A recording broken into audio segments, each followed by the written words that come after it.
I want to read to you today from Jeremiah 31, beginning in verse 15.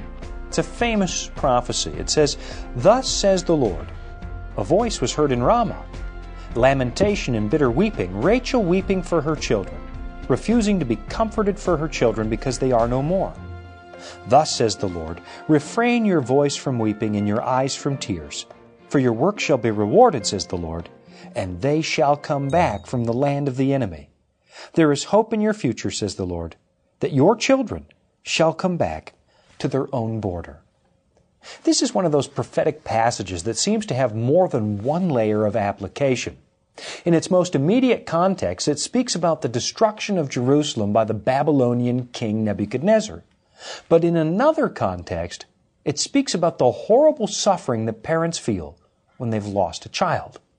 It was certainly applied that way by the gospel writer Matthew after Herod ordered all the children under 2 years of age to be murdered.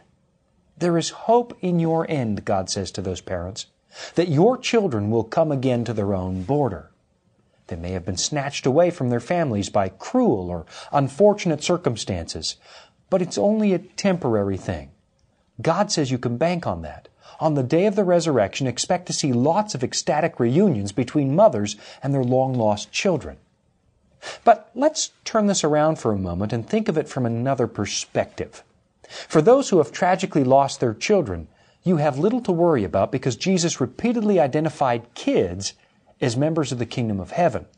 You can be sure that His word is good and that they'll be there in the kingdom. But what about you? You still have a lifetime to live, complete with choices and decisions that you face every day. Are you still planning to be in the kingdom? Try to imagine the impact of the scene. Millions of little children are reunited with their families when Jesus returns. But some children find themselves without parents to find. There is no reunion. They're in the kingdom, but mom and dad are nowhere to be found. Angels step in and pick them up.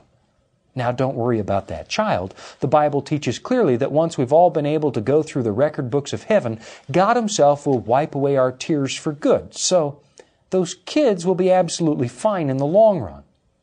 But what about you? I know I seem to be picking on a particular group of people today, those who have lost a loved one. But these are real questions for real situations. Where is your heart with God? I know you've spent plenty of time mourning what you've lost, and there have been angry moments when you wrestle with how God could possibly allow this to happen.